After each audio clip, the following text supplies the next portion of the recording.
রাবদুল কওমি মাদ্রাসা ও এতিমখানা সাচার কচুয়া চাঁদপুর কর্তৃক আয়োজিত আজকে 2 ডিসেম্বর 2020 ইসলাহি মাহফিলের এই অধিবেশনের সম্মানিত সভাপতি সাহেব, মুআজ্জাজ উলামায়ে কেরাম, মুরব্বিয়ান আযম, যুবক ভাইরা ও বন্ধুরা, বিভিন্ন এলাকা থেকে আগত সম্মানিত মুসলমান ভাইরা, আল্লাহ রাব্বুল আলামিনের অশেষ মেহেরবানি যে আল্লাহ তাআলা আমাদেরকে মহব্বত করে মেহেরবানি করে একটা দ্বীনি মাহফিলে এসে দ্বীনি আলোচনা শোনার জন্য কবুল করেছেন। শুকরিয়া আদায় করে জোরে সোরে বলবো আলহামদুলিল্লাহ। সম্মানিত উপস্থিতি, আমার আগে যিনি আলোচনা করেছেন তিনি বারবার আপনাদেরকে একটি কথা বোঝানোর চেষ্টা করেছেন যে উলামায়ে কেরামের প্রতি মহব্বত রাখবো, উলামায়ে কেরামের প্রতি ভালোবাসা রাখবো। আমার আজকের আলোচনার বিষয় উলামায়ে কেরামের প্রতি মহব্বত, ভালোবাসা। উলামায়ে কেরামের প্রতি মহব্বত কেন রাখবো আর এই বিষয়টা আজকে আলোচনায় কেন আনলাম? আজকে এই বিষয়টা আলোচনায় আনার মূল কারণ হলো বর্তমান সময়ে বেশ কিছু কারণে কারণগুলো বলবো না, কারণ মাহফিলে উঠার আগে আমাকে এমন কিছু কথা বলতে নিষেধ করা হয়েছে যা কারো গায়ে লাগে। কারণ বলতে গেলে গায়ে লাগবে, এই জন্য কারণ বলবো না। বেশ কিছু কারণে আমাদের দেশের কিছু সংখ্যক কুলাঙ্গার, বেয়াদব, নিম্ন শ্রেণীর ছেলেরা, যুবকেরা উলামায়ে কেরামের সাথে বেয়াদবি করে স্লোগান উঠাচ্ছে। নিম্ন শ্রেণীর এগুলোর দিয়ে আমাদের মাদ্রাসার নুরানি ছাত্রের জুতা বহন করবো না।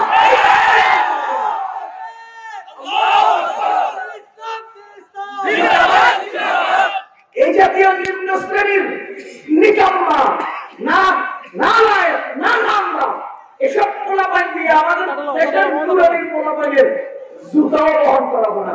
ওরা মামুনুল সাহেবের নামে, ফয়জুল করিম সাহেবের নামে, মামুনুল সাহেবের নামে জুতা মারে বলে বলে স্লোগান দিচ্ছে। আরে কুলাঙ্গার, বেয়াদব, নিম্ন পর্যায়ের লোকেরা শুনে না, তোদের মতো লোকদেরকে এই জাতি জুতা মারে, মেরেছে, আরো মারবে।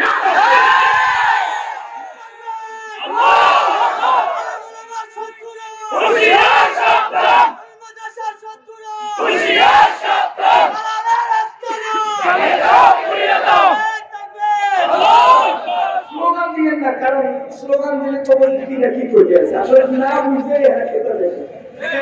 এরকম কিছু না বুঝে আমরা কারণে না বুঝে খেপাইতে রাজি না, আমরা বুঝাইতে চাই কথাগুলো। আজকে বাংলার জমিনে উলামায়ে কেরামের সাথে বেয়াদবিমূলক আচরণ হচ্ছে, এজন্যই আমরা আমাদের মাহফিলে উলামায়ে কেরামের শান নিয়ে কথা বলবো। যদি তা না হতো তাহলে আমাদের আলোচনা হয়তো অন্য কোনো বিষয় হতো। এজন্যই বলছি আজকে আমাদের আলোচনার বিষয় উলামায়ে কেরামের শান, উলামায়ে কেরামের মহত্ত্ব অন্তরে ধারণ করতে হবে, অন্তরে পোষণ করতে হবে, বুকে আমার শান নিয়ে জীবন কাটাতে হবে। এখন আমি আলেম পরে আলেমের শান নিয়ে ওয়াজ করতে বলছি না, বরঞ্চ দেশ ও জাতির কল্যাণের সাথে আলেমকে ভালোবাসার কথা বলছি। সহজ একটা উদাহরণ শুনে বুঝবেন। আপনারা বলেন তো, আলেমদের সাথে বেয়াদবি করলে তার কোনো শাস্তি আছে না নাই? আলেমদের সাথে বেয়াদবি করলে তার কোনো পরিণতি আছে না নাই? খোদার কসম, এই উলামায়ে কেরামের সাথে বেয়াদবি করলে তার পরিণয় শাস্তি মরণের আগেই ভোগ করতে হবে। এখন আপনারা বলেন তো, হযরত বুজুর্গ একজন ছিলেন, নাম ভুলে গেছি, আবু আব্দুল্লাহ উমরুসি গালিবান। তিনি কাউকে মারেন না, ধরেন না, থাপড়ান না, বকেন না, কিছুই বলেন না, একেবারে ঠান্ডা নিরিবিলি। একদিন তিনি রাস্তা দিয়ে হেঁটে আসতেছেন, এমন সময় একজন লোক, ইহুদি লোক, অমুসলিম লোক, সে মনে মনে চিন্তা করতেছে যে এই হুজুরের গায়ে আমি আবর্জনা ঢেলে দেব। একটা কুলি ইহুদি, সে মনে মনে ভাবছে কি এই হুজুরের গায়ে আবর্জনা ঢেলে দেবে এবং হুজুরের কাপড় শরীর নাপাক করে দিবে। যখন নাকি তার প্ল্যান অনুপাতে হুজুর রাস্তা দিয়ে আসতেছেন, সে কাছাকাছি এসে পড়ে যাওয়ার ভান করে তার মাথার আবর্জনা গুলো হুজুরের গায়ে মেরেছে।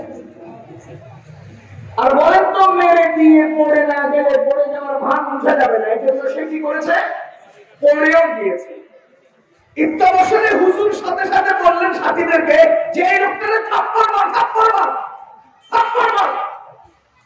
এবং যে লোকটা কাউকে মারে না, কাটে না, ধমকায় না, বকে না, কিছুই বলে না, ঠান্ডা নিরিবিলি, এই লোকটা আজকে হঠাৎ করে থাপ্পড় মার বলতে শুরু করলেন।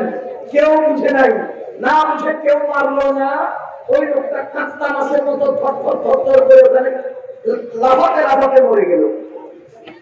এখন মুরিদ যারা ছিলেন, সঙ্গী যারা ছিলেন, তারা জিজ্ঞেস করলেন হুজুর কখনোই আপনি কাউকে মারতে ধরতে বলেন না, আজকে থাপ্পড় মারতে বললেন কেন? হুজুর বললেন যে লোকটা পরিকল্পিত ভাবে আমাকে নাপাক করার জন্য তার মাথার আবর্জনা আমার গায়ে ফেলে দিয়েছে এবং সে পড়ে গেছে। মূলত সে পড়ে নাই, করতে চায় নাই, কিন্তু পড়েছে পরিকল্পিত আমাকে নাপাক করার জন্য। এই জন্য আল্লাহ তাআলার আরশে আজিমে এটার যেই শাস্তি নাযিল হচ্ছিল আমি দেখতে পাচ্ছি, কিন্তু আমার তো নিজের একটা নিষেধাজ্ঞ হলো আমি কারো উপর আক্রমণ করবো না, মারবো না, প্রতিশোধ নেবো না। যখন নাকি আমি দেখতে পাচ্ছি যে সে ক্ষতিগ্রস্ত হচ্ছে, তোমরা যদি আমার পক্ষ থেকে তাহলে দুটো চটকরা দিতা, দুটো থাপ্পড় দিয়ে দিতা, তো আল্লাহর আযাব আল্লাহ তুলে দিতেন, সে লোকটা বেঁচে যেত। কিন্তু তোমরা তাকে মারো নাই, তো আল্লাহর আযাব তাকে গ্রাস করেছে, সে ধ্বংস হয়ে গেছে। মুসলমান বলেন তো এই লোকটা কি আসলে থাপ্পড় মারতে বলছিল না তাকে বাঁচাইতে চাইছিল? আর যদি বলেন ও মুসলমান, হাদিসের কিতাবের মধ্যে একটা ঘটনা আমরা পেয়েছি। একজন নতুন সাহাবী, এখনো পর্যন্ত ভিতরে ঈমান তাজা হয় নাই, এরকম কিছু ঘাওড়া সাহাবী ছিলেন না? মুসলমান, আমি কিন্তু সাহাবীকে ঘাওড়া বলি নাই, ঘাওড়াকে সাহাবীর কাতারে বলেছি। আপনারা আবার কেউ উল্টা মন্তব্য করবেন না, উল্টা এটা তাওবিল করবেন না। কিছু নতুন সাহাবী যারা এখনো পর্যন্ত ঈমান ভিতরে জায়গা করে নেয় নাই, কিন্তু বহু ব্যাপারে নবীজির সাথে ঘোরাবি করছে। নতুন সাহাবীর রূপরেখা নিয়েছে, মূলত সে সাহাবী নয়। এরকম কিছু সাহাবী, এরকম কিছু মুনাফিক দুনিয়াতে ছিল কিনা? এই জাতীয় একজন নতুন করে কালিমা পড়েছে, এখনো ভিতরে ঢুকে নাই, বাবাতে খায়, কোনাতে খায়। নবীজি বলতেছে তুমি ডানাতে খাও, এখন আমি ডানাতে খাবো না। সে কি বলে আমি ডানাতে খাবো না? আমাদের নবীজি বলেন তোমাকে আল্লাহ ডানাতে না খাওয়া। কথাটা বুঝতেছেন? সাথে সাথে তার ডান হাতটা প্যারালাইজড হয়ে গেছে, শক্ত হয়ে গেছে, আজীবন সে আর ডান হাতে ব্যবহার করতে পারে না। এবং সূরা আম্বিয়াতে আমাদের নবীকে ওয়া আরসালনাকা ইল্লা রাহমাতাল লিল আলামিন বললেন। জগতের সমস্ত মাখলুকের জন্য রহমত হলেন নবীজি। সেই নবী বললেন তোর ডান হাতে আর না খাওয়া আল্লাহ, ডান হাতটা তার অকেজো হয়ে গেল, শক্ত হয়ে গেল। এখন আপনারা বলেন তো সেই লোকটার ডান হাত যদি অকেজো হয়ে যায়, এই লোকের জন্য কি রাসূল রহমত হলেন? বাহ্যিক দৃষ্টিতে কি বোঝা যায়? এই লোকটার জন্য কি রাসূল রহমত হলেন? কিন্তু এর ব্যাখ্যায় বুঝতে হবে, গভীরে প্রবেশ করে যদি আমরা ব্যাখ্যাটাকে উদ্ঘাটন করি, তাহলে অবশ্যই দেখা যাবে মুহাম্মদুর রাসূলুল্লাহ সাল্লাল্লাহু আলাইহি ওয়াসাল্লাম এই লোকের জন্য রহমত। কিভাবে? যখন নাকি সেই লোকটা বলল আমি ডান হাতে খাবো না, আমাদের আল্লাহর হাবিবের সাথে এমন আচরণ করলো, আল্লাহর আরশে আজিমে এর শাস্তি বরাদ্দ হয়ে গেল। বুঝতেছেন? ও মুসলমান, নবীজির সাথে বেয়াদবির কারণে তার উপরে যে আযাব নাযিল হবে, এই আযাব যদি তাকে গ্রাস করে তাহলে 1 ইঞ্চি জায়গাও বাঁচবে না। নবীজি যখন বললেন আল্লাহ তোকে ডান হাতে না খাওয়া, সাথে সাথে নবীজির পক্ষ থেকে এমন একটা কথা বলে আল্লাহর আযাব আল্লাহ তাআলা শুনে নিলেন। সেই লোকটার হাত, ডান হাতটা শক্ত হয়ে গেলেও বাকি পুরো শরীরটা তার বেঁচে গেছে। এবার বলেন তো ওই লোকটাকে নবীজি কি শাস্তি দিলেন না বাঁচিয়ে দিলেন? নবীজি কি তার উপরে তাকে সাহায্য করে তার উপরে জুলুম করলেন না তার উপরে দয়া করলেন? ও মুসলমান আল্লাহর বান্দাগণ, ঠিক তেমনি ভাবে আজকে আমরা আপনাদের কানে কানে ধীরে ধীরে কথাটা পৌঁছাতে চাই। আমি আলেম বলে আলেমের সম্মান নিয়ে কথা বলছি না, ব্যাপক হারে আলেমদের সম্মান। এই জন্যই যে আমাকে তুমি যদি খোঁচা দাও, কষ্ট দাও, আল্লাহ আরশে আজিমে যে শাস্তি বরাদ্দ হবে, এই শাস্তি থেকে তোমরা বাঁচতে পারবা না। এই জন্য আজকে আলেম ওলামার সম্মান এবং তাদের প্রতি ভালোবাসা নিজেদের জন্যই বয়ান হবে। বুঝতেছেন? বলেন তো আলেমের সম্মানে আলেমের থাকবে না আলেমের সম্মানের ওয়াজ আপনাদের থাকবে? বুঝেন নাই? আলেমের সম্মানের ওয়াজ আলেমের সাথে, আলেমের সম্মানের ওয়াজ আমাদের সাথে। এই মুসলমান একজন আলেম এই পৃথিবীর মুখে সবচাইতে দামি, সবচাইতে দামি, পৃথিবীর মুখে সবচাইতে দামি আজকে একজন আলেম। তিনি বলেন কে? আপনারা বাঁশি বাজান, আমরা চুপ করে থাকি। যারা বাঁশি বাজাইতেছে না,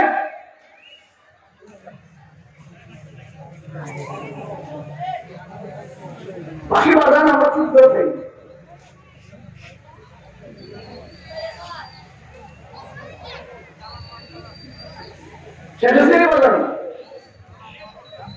এবার স্বেচ্ছাসেবক ভাইয়া যত সম্ভব নিরিবিলি নীরবে কাজ করার চেষ্টা করবেন, মাহফিলের মধ্যে কোনো প্রভাব যেন না পড়ে।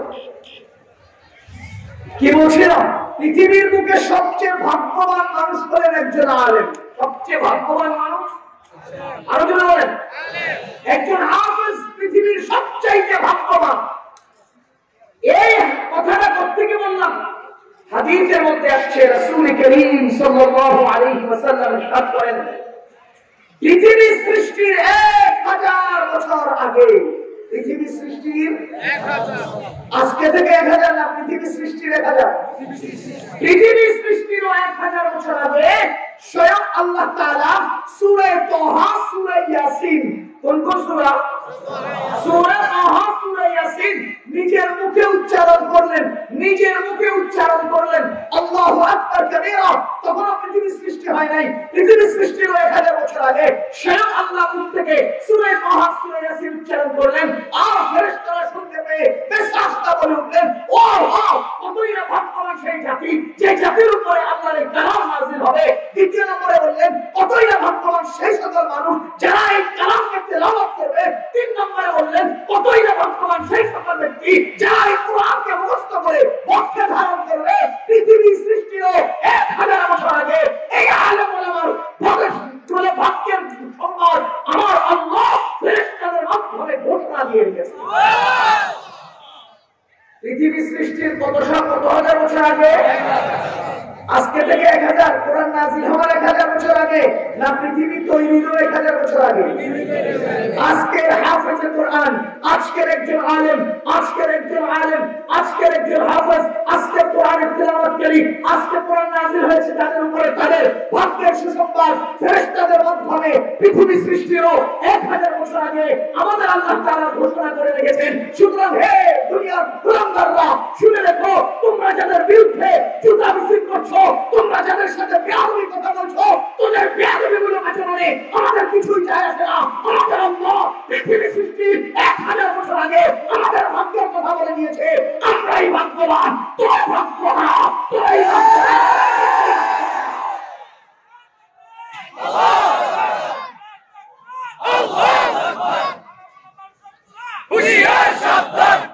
পৃথিবীর সর্বশ্রেষ্ঠ ভাগ্যবান জাতি হলেন উলামায়ে কেরাম। কথা বলেন ঠিক কিনা? মুসলমান 2 নাম্বার, আমি একটা হাদিস আর একটা কথা বলে বলে সামনে চলে যাব। 2 নাম্বার, পৃথিবীর বুকে সবচাইতে কল্যাণ আর মঙ্গলের অর্জনকারী, মঙ্গল অর্জনকারী, কল্যাণ অর্জনকারী মানুষ উলামায়ে কেরাম। কেন? আমাদের নবীজি বলেছেন, মাইয়ুরিদিল্লাহু বিহি খায়রান, যার জন্য আল্লাহ কল্যাণ চান, কামিয়াবি চান, সফলতা চান, ইউফাক্কিহু ফিদ্দীন, তাকেই আল্লাহ কোরআন ও হাদিসের ইলম দান করেন। কল্যাণ কে চান?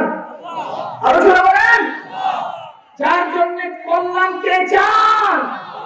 আমার নেতায় আমার কল্যাণ চাইলে কিছুই যাবে আসবে না, কারণ নেতার বাথরুম আর আমার বাথরুমে থাকতে ধরলে নেতায় আমাকে খাওয়াবে না, সে নিজে আগে বাথরুমে চলে যাবে। নেতায় আমাকে চান্স দিবে না, সেই জীবন নিজে আগে চলে যাবে। সুতরাং দুনিয়ার কোন নেতায় আমার কল্যাণ চাইলে সেই কল্যাণের 4 পয়সার মূল্য নাই, কারণ সে আমার চেয়ে নিজের কল্যাণের বেশি দাবি না। আমার আল্লাহ তাআলা আমার কল্যাণ চান, এজন্যই আল্লাহ আমাকে ইলম দিয়েছেন। আমার আল্লাহ তাআলা ওইপুর সাহেবের জন্য কল্যাণ চান, এজন্যই তাকে ইলম দিয়েছেন। আমার আল্লাহ তাআলা কাবুলনগরীর কল্যাণ চান, এজন্যই তাকে ইলম দিয়েছেন। আমার আল্লাহ ফয়জুল করিমের কল্যাণ চান, এজন্যই তাকে ইলম দিয়েছেন। আমার আল্লাহ কাবুলনগরীর কল্যাণ চান, এজন্যই তাকে ইলম দিয়েছেন। তোদের কল্যাণের কোনো মূল্যায়ন নাই, তোদের নেতাদের কোনো মূল্যায়ন নাই, নিজের নেতাদের কল্যাণের খবর আছে কিনা? কত বড় স্পর্ধা পেয়াদা করে তোরা রাস্তায় আলেমের বিরুদ্ধে স্লোগান দেন। শুনে না, আমার নবী বলেছেন আমার আল্লাহ আমার কল্যাণকামী। আমার নবীজি বলেছেন আমার আল্লাহ আমার কল্যাণকামী। সুতরাং তোমাদের স্লোগানে আমাদের কিছুই যায় আসে না, তোমাদের স্লোগানে আমাদের কিছুই যায় আসে না। কেন? মাইয়ুরিদিল্লাহু বিহি খায়রা, যার কল্যাণ চান কে? তোমার কল্যাণ তোমার নেতায় চাইলো। এবার বলো তো, দুজনের বাথরুমে কাতরে ধরলে কে আগে যাবে? কথা বলে না? তো এবারে কিছু কল্যাণকামী হলো না, নিজের পেটের কল্যাণকামী হলো। সুতরাং দুনিয়ার কোন নেতা মানুষের কল্যাণকামী হলো, সে নিজের কল্যাণকামী। সে নিজের দাবিতে নিজের প্রয়োজনে তোকে ব্যবহার করে, নির্বাচনের আগে তোকে ব্যবহার করেছে নিজের দরকারে। আজকে এক বস্তা চাউল দিবে না তোকে, কোনো পথ দিবে না তোকে, কোনো টাকা দিবে না তোকে, যখন তার দরকার তখন করে রাখে। সুতরাং আমার আল্লাহ আমার কল্যাণকামী। কথা বলেন, আল্লাহ বলে আমার কল্যাণকামী কে? এজন্যই পৃথিবীর বুকে সর্বোচ্চ কল্যাণের অধিকারী মানুষ ওলামায়ে কেরাম, যারা নিজেদেরকে, যাদের কল্যাণ বেশি, মঙ্গল বেশি, কামিয়াবি বেশি, সফলতা বেশি, আমরা তাদেরকে ভালোবাসি। ও মুসলমান আল্লাহর বান্দাগণ, 3 নাম্বার কথা, দুনিয়ার বুকে সবচেয়ে বেশি ভাগ্যবান মানুষ ওলামায়ে, সবচেয়ে বেশি বুদ্ধিমান মানুষ ওলামায়ে কেরাম। বলেন তো দুনিয়ার সবচেয়ে বুদ্ধিমান মানুষ কে?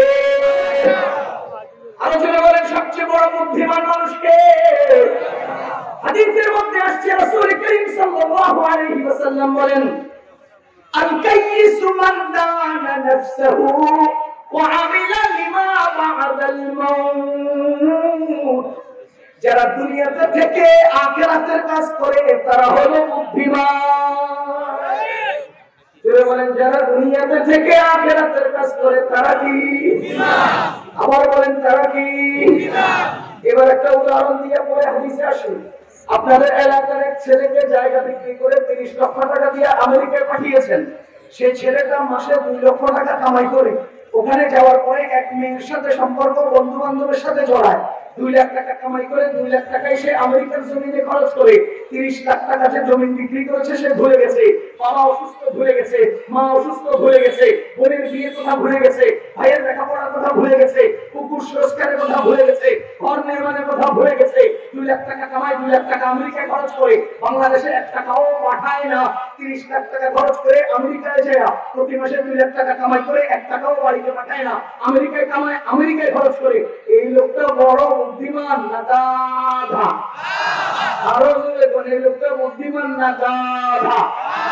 ও মুসলমান, সেই ব্যক্তি আমেরিকায় কামাই করে 2 লাখ, প্রতি মাসে 1.5 লক্ষ টাকা বাবার অ্যাকাউন্টে বাংলাদেশে পাঠায়, কোন রকম 50,000 টাকা দিয়ে খায় থাকে, কোন রকম সময় পার করে দেশে মায়ের চিকিৎসা, বাবার চিকিৎসা, ভাইয়ের লেখাপড়া, বোনের বিয়া, বাড়ির ঘর নির্মাণ এবং চতুর্দিকে বাউন্ডারি ও পুষ্করি খনন, সবকিছু যেই ছেলেটা করে সেই ছেলেটা বুদ্ধিমান।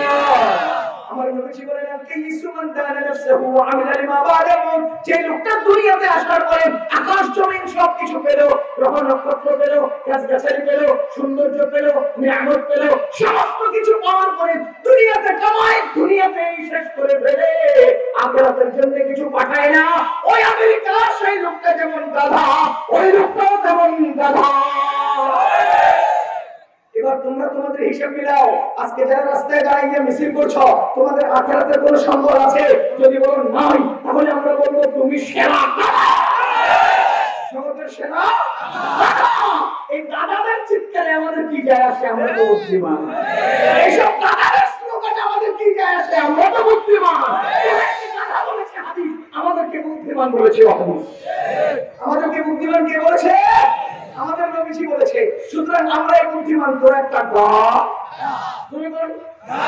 তুমি গাধারে গাধা করে গাধায় বুঝে এর বুঝো নেই যে হেপে আমরা করতে আসি। সাবধান, কোনো গাধায় কিন্তু বুঝে না হেপে গাধা কর। সুতরাং কেউ খেপিস না, খেপলে আমরা বুঝবো তুই আপনার গাধা না। বেশি বলা যাবে না, নিষেধ করছি। হে মুসলমান, বুঝেন, একজন আলেমের কথা বলছি, শুধু আলেমের কথা। আপনারা বলেন তো বড়কে বড় বললে বড় বড় হয় কি দিয়ে? কথা বুঝে নেই। আঙুল এটা ছোট না বড়? আবার বড় বড়, আঙ্গুল এটা ছোট না বড়? বড়। আপনি বের করছেন। আঙ্গুল এটা ছোট না বড়? ছোট। আপনি বের করছেন। এক আঙ্গুল দিয়ে বড় ছোট বলা যায় না। পাশে আরেকটা দাঁড় করে তখন কে বড় কে ছোট বুঝে যায়। এখন এটা বড় না ছোট?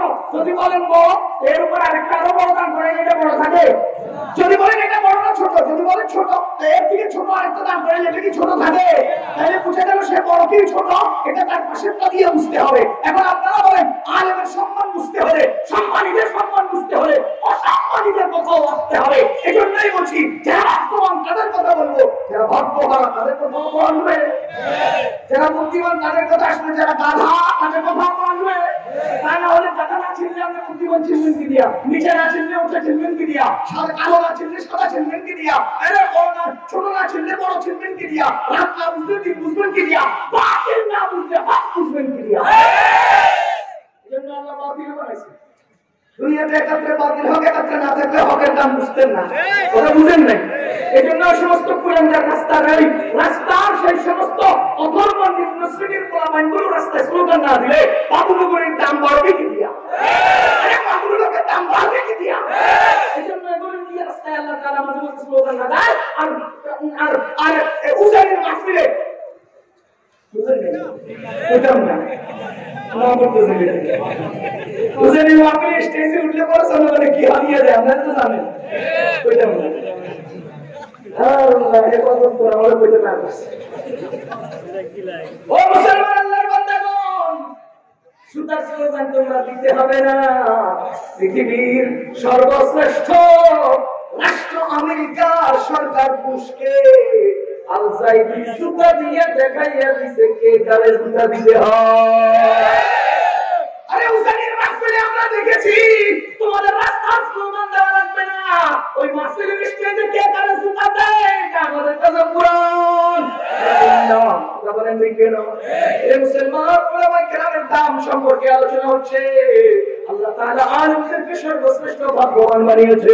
যে ব্যক্তি দুনিয়াতে থেকে আখিরাতে সম্পদ সঞ্চয় করে সেই ব্যক্তি হলো বুদ্ধিমান। আপনার এলাকায় বলেন তো কোরআন কারীম যারা তেলাওয়াত করে একটা হরফ তেলাওয়াতে কয় নাকি? আরো জোরে বলেন কয় নাকি? কোন দেশে চলে নাকি? বাংলাদেশে চলে। ও মুসলমান বাংলাদেশের 1 টাকা আমেরিকায় চলে, বাংলাদেশের 1 টাকা আমেরিকায় চলে, ইন্ডিয়ান টাকা আমেরিকায় চলে না, আমেরিকান টাকা পৃথিবীর সব জায়গায় চললেও সব জায়গায় চলে না, সবার কাছে চলে না, জায়গা মতো দেখতে হয়। খোদার কসম এই দুনিয়ার টাকা দুনিয়াতে চলে। এই সমস্ত নেক আমলগুলো দুনিয়ার কোনো ময়দানে দাম বোঝা যায় না। আখিরাতের বাজারে দুনিয়ার কোন ডলারের দাম থাকবে না। ছোট্ট ছেলেটার কোরআন তেলাওয়াতের এক হরফের 10 নেকির দাম থাকবে। ও মুসলমান কিয়ামতের ময়দানে কত নেকির দাম আর কিছু দাম যে বলে না কিছু দাম। আল্লাহ তাআলা নাকি একটা নেকির দাম কত, একটা নেকির দাম একটা উদাহরণ দিয়ে বুঝবেন। আমাদের নবী সাল্লাল্লাহু আলাইহি ওয়াসাল্লাম বলেন কিয়ামতের ময়দানে আল্লাহ তাআলা একজন মানুষকে উপস্থিত করবেন যে লোকটার কাছে অনেকগুলো নেকি আছে, অনেকগুলো বদিও আছে, সমান সমান হয়ে গেছে। কি হয়ে গেছে? ও মুসলমান কিয়ামতের দিন আল্লাহ তাআলা নেকি আর বদিগুলোকে গণনা করবেন না, ওজন করবেন। কি করবেন? গণনা কি করবেন? কেন ওজন করবেন? কেন গণনা করবেন না? আপনারা আজকে যোহরের নামাজে ফরজে কয়টা সেজদা দিবেন? যোহরের নামাজ কয়টা? জোরে বলেন না। 4 রাকাত। এই 4 রাকাত ফরজ নামাজে সেজদা দিবেন কয়টা? আবার বলেন। আপনি একজন রিকশাওয়ালা, একজন সাধারণ মানুষ, একজন ডাক্তার, একজন ইঞ্জিনিয়ার, একজন ব্যবসায়ী, আপনিও 8টা সেজদা দিয়ে যোহরের নামাজ পড়ছেন। আপনারা বলেন তো জুনায়েদ বাংলাদেশ সাহেব কয় সেজদা দিয়ে যোহরের নামাজ পড়ছেন? এবার আপনারা বলেন তো আপনাদের সেজদার গণনা হিসাব করলে আপনারও 8টা তারও 8টা, গণনায় কম বেশি আছে? ইনসাফের সাথে চোখ বন্ধ করে বুকে হাত দিয়ে বলেন তো ওজনে কম বেশি আছে না নাই? আরো জনে কোন ওজনে কম বেশি আছে না নাই?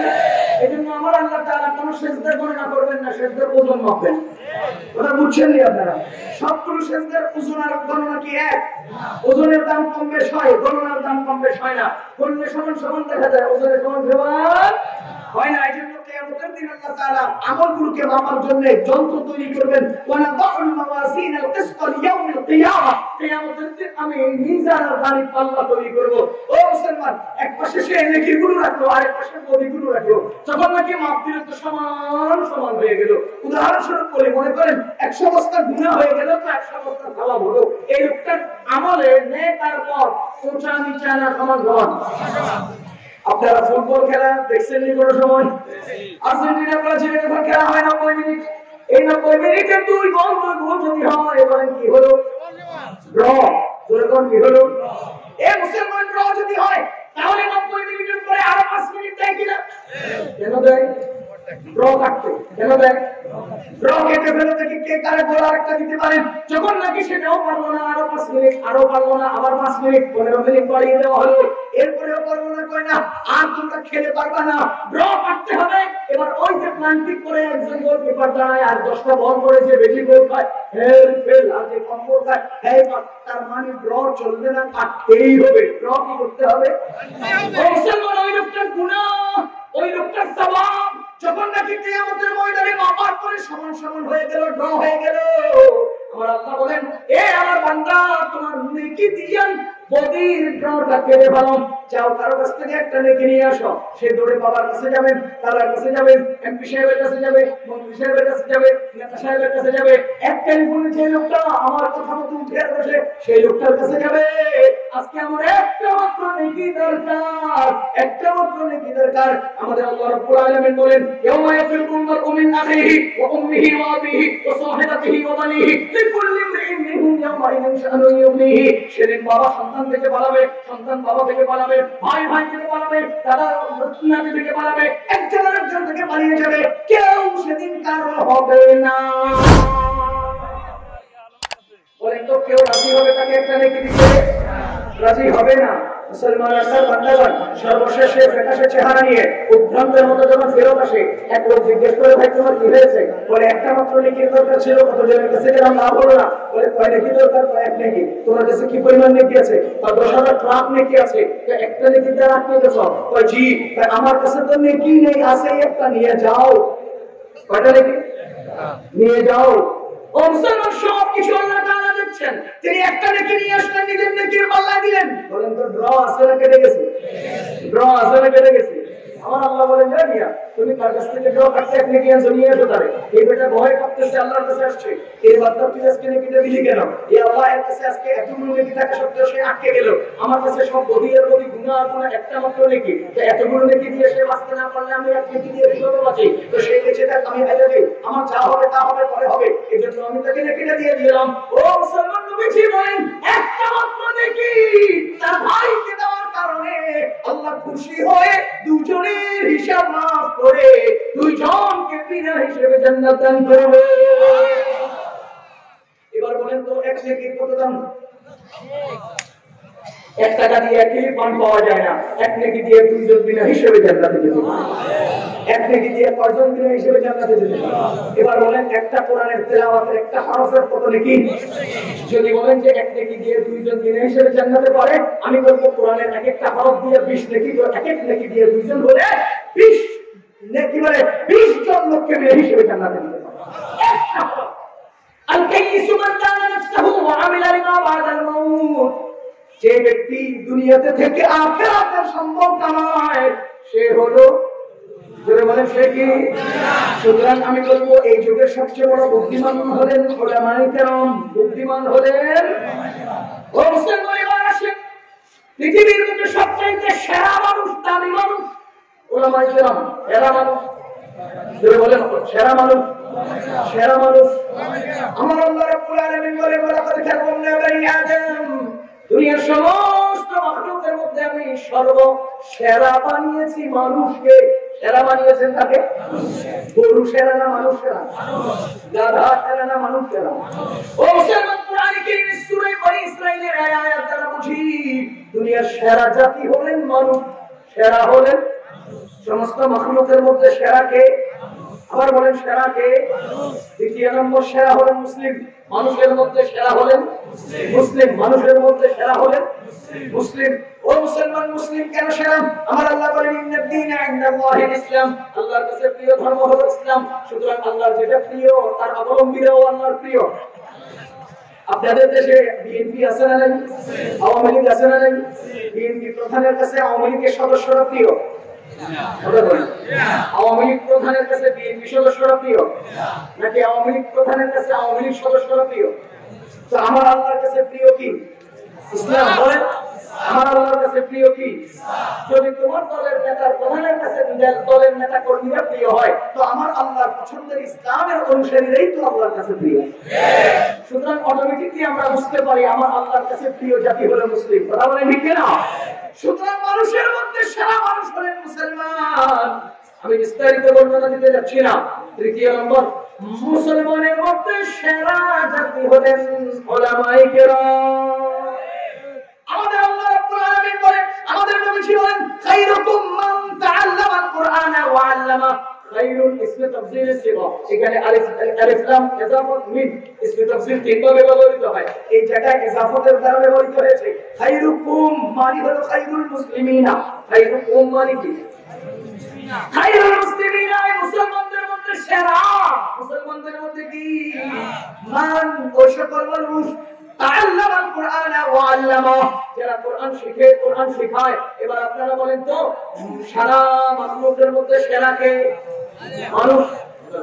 সমস্ত মাখলুকের মধ্যে সেরা মানুষের মধ্যে সেরা মুসলিমদের মধ্যে সেরা উলামায়ে কেরাম। এবার আপনি বলেন তো, উলামায়ে কেরাম কে? দুনিয়ার সব মাখলুকের সামনে সেরাদের সেরাদের সেরা যারা, তারা হলেন উলামায়ে কেরাম। সেরাদের সেরাদের সেরা, সেরাদের শুধু কি সেরাদের সেরা? আরে শুধু সেরা না, সেরাদের সেরা না, সেরাদের সেরাদের সেরা, সেরাদের সেরাদের সেরা উলামায়ে কেরাম। আপনি কাটুনা করেন মিয়া। কোরআনের আয়াত দিয়ে যদি আমরা বুঝতে চাই, কোরআনের আয়াত দিয়ে যদি আমরা আপনাদেরকে অঙ্ক করাই দিতে চাই, তো দেখবেন যে আপনারা গরুদের গরুদের গরু। উলামায়ে কেরাম সেরাদের সেরাদের সেরা। বলেন আপনারা যারা রাস্তায় মিছিল করছেন, জানি না তাদের জন্মের কোন জায়গায় কোন পর্যায়ে সমস্যা আছে, আমি আপনাদেরকে বলবো আপনারা গরুদের গরুদের গরু। উলামায়ে কেরাম সেরাদের সেরাদের সেরা। এবার আমি দূরবীনটা দেখি কেমনে এরা গরুদের গরুদের গরু দেব। কোরআনে কারিমে আল্লাহ তাআলা সূরা আরাফের মধ্যে একটা দূরবীন দিয়েছে। কি দিয়েছেন? এটা দূরবীন নাযিল করছেন। ওয়ালাকাদ কালাহুম কুলুবুন লা ইয়াফকাহুনা বিহা ولهم أعين لا يبصرون بها ولهم آذان لا يسمعون بها। এই মুসলমান, আমি যে আয়াতটা বলছি এটা কোরআনে আছে না? কোরআন শরীফ কতদিন পর্যন্ত দুনিয়াতে চলবে? আর জোরে বলেন। কোরআনের আয়াত যদি কোন যুগে কারো গায়ে লেগে যায়, তারা যদি বলে হুজুর আমার বিরুদ্ধে বলছে, আপনারা বলেন তো তার বিরুদ্ধে না কোরআনের পক্ষে? কারণ গায়ে যদি লেগে যায় আমাদের কিছু করার নাই, কারণ লাগানোর জন্য আল্লাহ নাযিল করেছেন। আল্লাহ নাযিল করেছেন কি জন্য? যদি লাগাইয়ে দিতাম না পারি তো এবার কোরআনের তাফসীর করে লাভ কি? যদি জামানার যুগের প্রয়োজনে জামানার ব্যক্তিদের সাথে আয়াত না লাগানো যায় তো এগুলো তাফসীরের দরকার নেই। লাহুম কুলুবুন লা ইয়াফকাহুনা বিহা ওয়া লাহুম আ'য়ুনুন লা ইউবসিরুনা বিহা ওয়া লাহুম আযানুন লা ইয়াসমাউনা বিহা। আমার আল্লাহ বলেন, এই যে দূরবীনটা চোখের মধ্যে লাগাও তো দেখো, উলাইকা কাল আনআম, এরা হলো গরুর মতো। আল্লাহ কয় না গরুদের গরুদের গরু, বালহুম আদাল, উলাইকা হুমুল গাফিলুন। শত তিনটা আছে না? উলাইকা কাল আনআম, বালহুম আদাল, উলাইকা হুমুল গাফিলুন। যদি চিন্তা করেন তাহলে এরা গরু গরু গরু, গরুদের গরুদের গরু। আয়াতের তর্জমা গরুদের গরুদের মানে তিন টাইপের গরু একত্র করলে যত বড় গরু ওই এত বড় গরু। তিনটা ধরনের নিকৃষ্ট জানোয়ার একত্র করলে যত নিকৃষ্ট জানোয়ার হবে, কোরআনের দূরবীন দিয়ে ভালো করে তাকিয়ে দেখবেন এগুলো তার চেয়ে নিকৃষ্ট গরু। ও মুসলমান, লাহুম কুলুবুন লা ইয়াফকাহুনা বিহা, তাদের কলব আছে, তাদের মুখ আছে, বুঝে না। ওয়ালাহুম আ'য়ুনুন লা ইউবসিরুনা বিহা, চোখ আছে তারা দেখে না। তার মানে সূর্য উদিত হলেও দেখে না, সূর্য উদিত হলে দেখে না। আসলে কি দেখে না? যা দেখার তা দেখে না। বলেন যা দেখার। আরে করোনাকালে বিপদগ্রস্ত মানুষদের জন্য যখন নাকি চাউলের বস্তা তাদের হাতে দেয়, তারা ঘরের নিচে মাটির তলে স্তূপ দিয়ে রাখে। গরিব মানুষের জন্য তেল যখন তাদের হাতে দেয়, তারা এগুলোকে রাতের অন্ধকারে নিজের খাটের নিচে রেখে দেয়। এদের কাছে চোখ থাকতে হয় না, সমাজের গরিব দুঃখীদেরকে দেখে না। কথা বুঝতেছেন? ও মুসলমান, ওয়ালাহুম আ'ইনুন লা ইবসিরুনা বিহা ওয়ালাহুম আযানুন লা ইয়াসমাউনা বিহা। তার পাশের মানুষগুলো না খাওয়া, না খেয়ে, না পেয়ে চিৎকার করে হাজারি করে তারা শুনে না, শুনে না, শুনে না, কবি গর্ত ভরাট করে মহাকালীকে নির্মাণ করে এই জাতীয় লোক জগতে আছে না নয়? এই মুসলমান টেবিলের চিপা দিয়ে, চাপা দিয়ে, ফাঁকে দিয়ে, ফুটে দিয়ে, উপর দিয়ে, নিচে দিয়ে, চেয়ারম্যানের শালা, চেয়ারম্যানের কি বলে দারোয়ানের শালার বন্ধু হলেও ভরসা হয়ে যায়। চেয়ারম্যানের দারোয়ানের শালার বন্ধু, বাপরে বাপ, এর বাপ কয় না?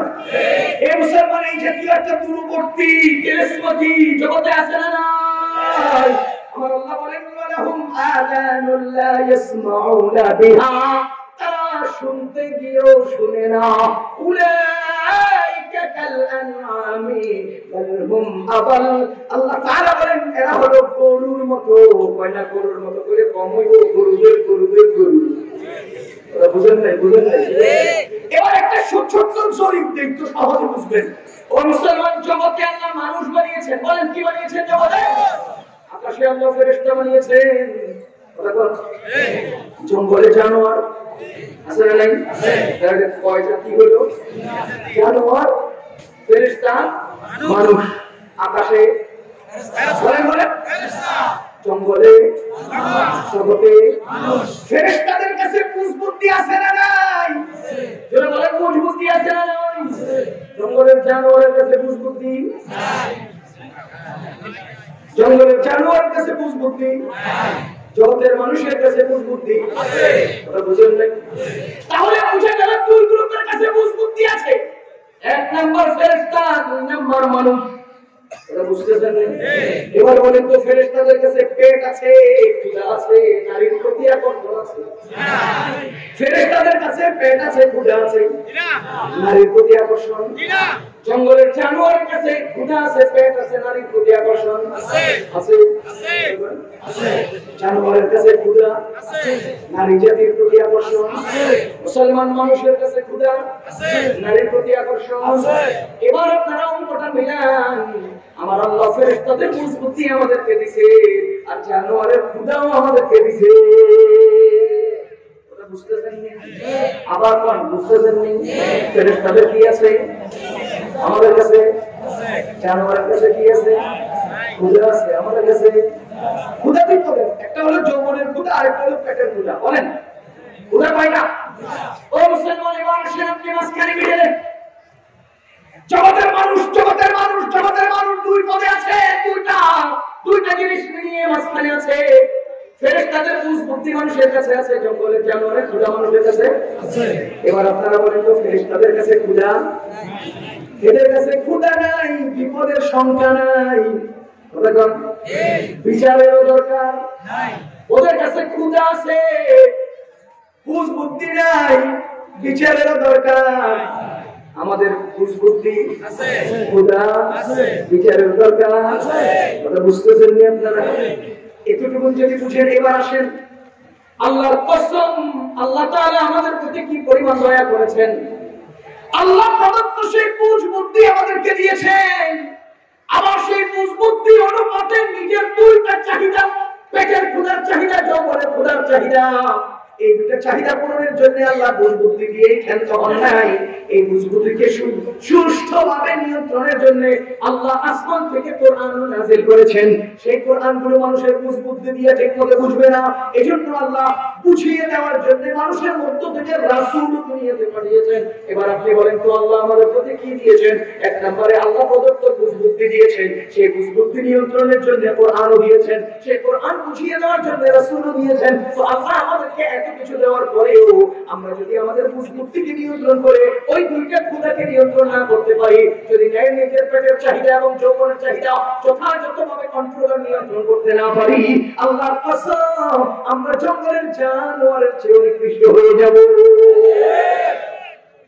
এ মুসলমান আল্লাহর বান্দাগণ, এবার আপনারা বুঝেন, আল্লাহ আমাদেরকে বুঝতে দিলেন, কোরআন দিলেন, রাসূল দিলেন, এত সব কিছুর পরে সুনির্দিষ্ট শরীয়ত দিলেন। এরপরেও যদি আমরা আমাদের চাহিদাগুলো ঠিকমতো পূরণ না করি, আমরা কি মনুষ্যত্বের কাতারে থাকবো, জানোয়ারে পরিণত হবো? এই জন্যই আল্লাহ তাআলা বলেন উলাইকা কাল আনআম, এরা হলো জানোয়ার। এরা কি? এটা একটা দুর্বীর লাগান সবার চোখের মধ্যে, দুর্বীর লাগান সবার চোখের মধ্যে। দেখেন শুক্র আছে কিনা? ওই শুক্র মানি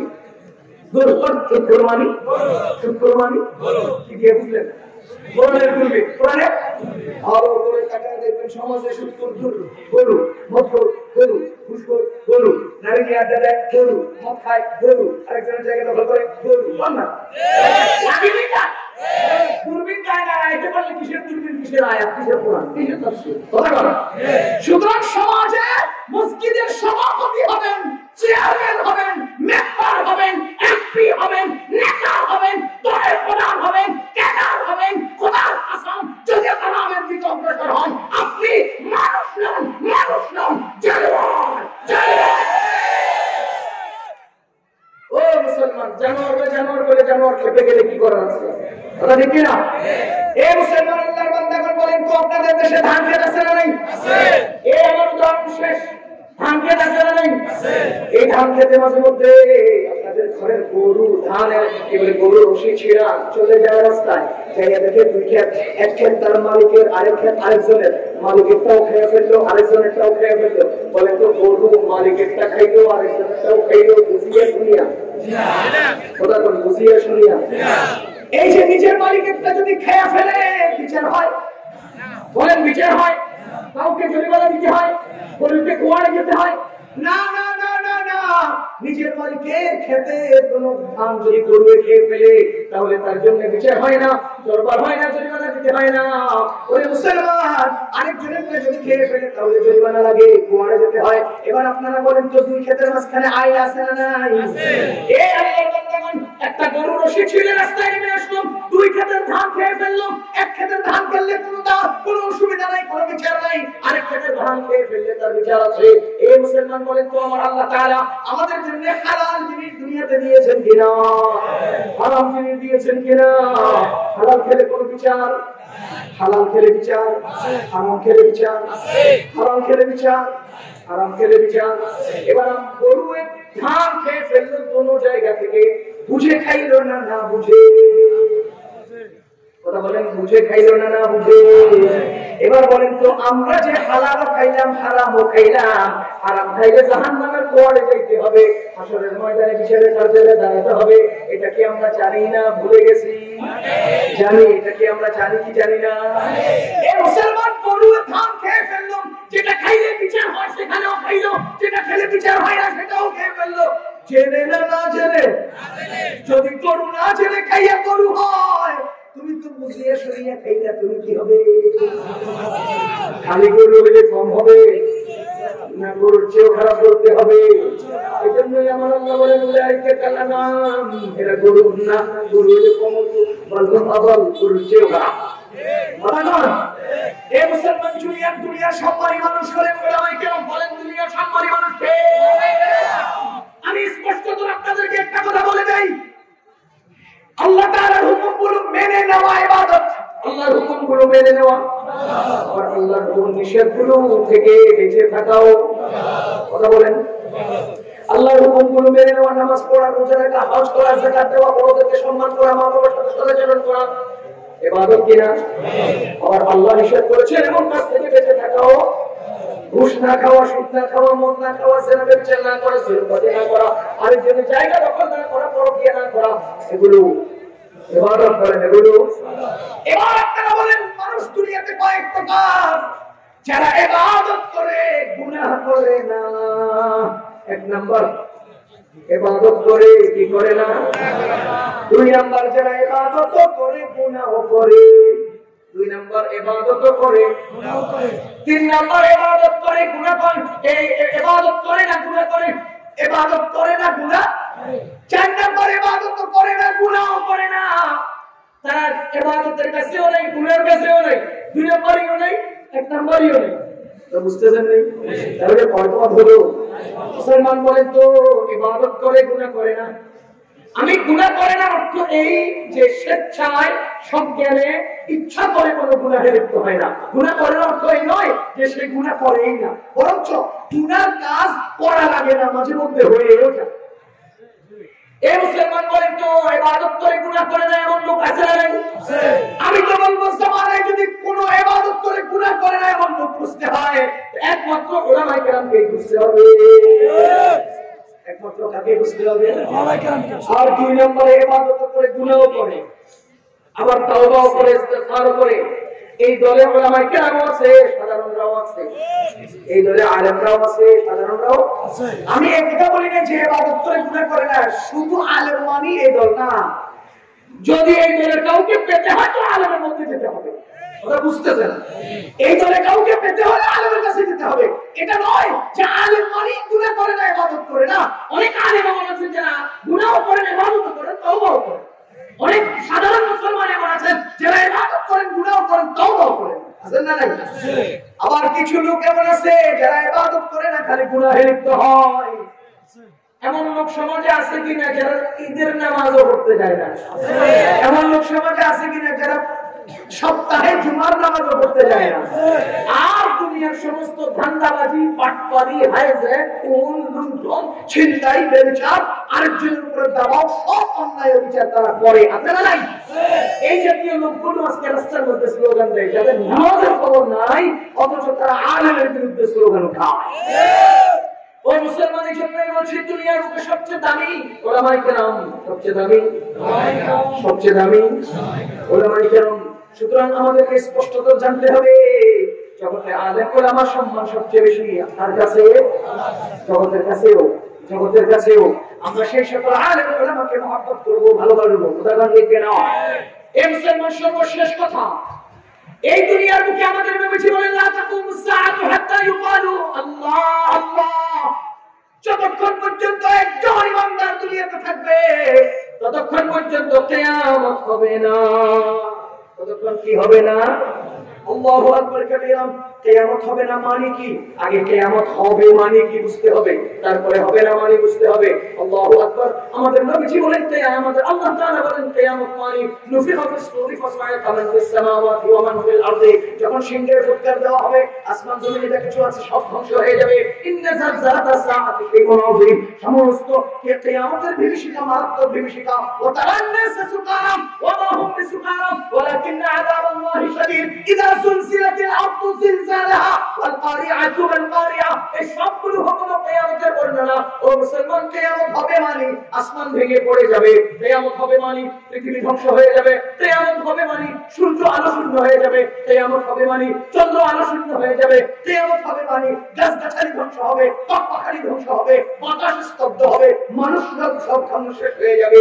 এবার বলেন তো কিয়ামত মানে পৃথিবী ধ্বংস হবে, আসমান খসে পড়বে? কিয়ামত হবে না মানে আসমান খসে পড়বে না, কিয়ামত হবে না মানে পৃথিবী ধ্বংস হবে না, কিয়ামত হবে না মানে গাছগাছালি ফল উৎপাদন বন্ধ হবে না।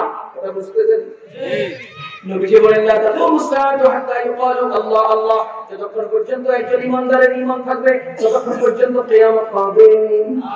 আমি আল্লাহর কসম করে বলছি, শুনেন মুসলমান, সারা দুনিয়ার সমস্ত সরকার একত্র হয়ে যদি সমস্ত সম্পদ, সমস্ত ইট পাথর লোহা লক্কর গাছগাছালি মাটি ইট বালি সবকিছু জমা করে আসমান টিকানোর বা ঠেকানোর মতো কোন পিলার বানাতে চায়, আপনারা বলেন তো পারবে কিনা? না। দুনিয়ার সমস্ত সরকার একত্র হয়ে আসমান ঠেকানোর কোন পিলার বানাতে আরো জোরে বলেন পারবে? তাহলে আমি স্পষ্ট করে বলছি, এই যে আমাদের মাদ্রাসার নুরানির ছাত্রটা, এই যে মাদ্রাসার হেফখানার ছাত্রটা, এই যে মাদ্রাসার শিক্ষকটা, মসজিদের মুয়াজ্জিন এবং ইমাম সাহেবটা, এদিকে একটু তাকায় দেখেন, এদের কাছে ঈমান আছে বলে আসমান টিকে আছে। তার অর্থ হলো দুনিয়ার সব সরকাররা যা পারবে না, একজন নুরানির ছাত্র সবচেয়ে বড় শক্তিশালী। একজন ব্যক্তির কাছে লা ইলাহা ইল্লাল্লাহ আছে, ওই লা ইলাহা ইল্লাল্লাহ ঈমান, আসমান ঠেকানোর পিলার, আসমান ঠেকানোর। ওটা বুঝতেছেন নি? বলে তো দক্ষিণের বাতাস বন্ধ হয়ে গেলে কোন যন্ত্র মন্ত্র সরকার বাতাস চালু করতে পারবে? আমি আল্লাহর কসম করে বলছি ওই দক্ষিণের বাতাস স্তব্ধ হয়ে গেলে, বন্ধ হয়ে গেলে কোন দুনিয়ার কেউ এটাকে চালু করতে পারবে না যতক্ষণ লা ইলাহা ইল্লাল্লাহ আছে, বাতাস চালু আছে। তার মানে দক্ষিণের বাতাস চালু রাখার মন্ত্র লা ইলাহা ইল্লাল্লাহ, গাছগাছালিতে ফল ফুল উৎপাদনের মন্ত্র লা ইলাহা ইল্লাল্লাহ। মায়ের পেটের বাচ্চা, মায়ের পেটের বাচ্চা পেটে থাকার জন্য মন্ত্র হলো লা ইলাহা ইল্লাল্লাহ। আমার আল্লাহ বলেন কিয়ামত যখন হয়ে যাবে তো তাবাউন নাস ওয়া তাবাউ যাতি হামলিন হামলাহা, মহিলারা নিজের পেটের অসম্পূর্ণ বাচ্চাগুলো বসে বসে পড়ে যাবে। উঠে গেল মা, বোনেরা শুনে রেখো, ও ভাইয়েরা মনে রেখো, তোমার কি পেটের বাচ্চা এই লা ইলাহা ইল্লাল্লাহর কারণে টিকে আছে, একজন আলেমের কারণে টিকে আছে। সুতরাং আমি স্পষ্ট করে বলবো যে সকল মানুষের কল্যাণে আজ দুনিয়া বেঁচে আছে, তোমার ক্ষমতা বেঁচে আছে, নেতাগিরি বেঁচে আছে, তাদের বিরুদ্ধে জুতা মিছিল করো। আরে আরে কার ফজিলতে সিন্নি খাইলি ঠাকুর চিনলি না, সিন্নি খাইলি কথা বললা চিনলি না। তোর মায়ের পেটের বাচ্চা অসম্পূর্ণ খসে পড়বে যদি আলেম দুনিয়াতে না থাকে। তোর ক্ষমতার নিচে আগুন জ্বলবে যদি জগতে আলেম না। এসব নেতাগিরি নিয়ে বাহাদুরি অন্তত তাদের সাথে করবেন না যাদের দয়ায় আপনি বেঁচে আছেন। এজন্য আমি বলবো উলামায়ে কেরামের শান আর মান অনেক পরে। আমাদের নবীজি বলেন ইন্নাল উলামা ওয়ারাসাতুল আম্বিয়া, নবীগণের ওয়ারিস হলেন উলামায়ে কেরাম। আরে মুসলমান, নবীর সাথে মহব্বত রাখবেন তো নবীর ওয়ারিসদের সাথে মহব্বত রাখতে হবে। যেই লোকে নবীর ওয়ারিসদের সাথে মহব্বত রাখবে সেই লোক নবীর সাথে মহব্বত রাখবে। এজন্য উলামায়ে কেরামের প্রতি মহব্বত রাখবেন তো ইনশাআল্লাহ, মাদ্রাসার প্রতি মহব্বত ভালোবাসা রাখবেন তো ইনশাআল্লাহ। আল্লাহ তাআলা সকলের অন্তরে উলামায়ে কেরামের মহব্বত দান করুন। আমাদের তো জনগণের সাথে মিলেমিশে জনগণকে উলামায়ে কেরামের সাথে সম্পৃক্ত থেকে জীবনটা পার করার তৌফিক দান করুন। সুবহানাল্লাহি ওয়া বিহামদিহি সুবহান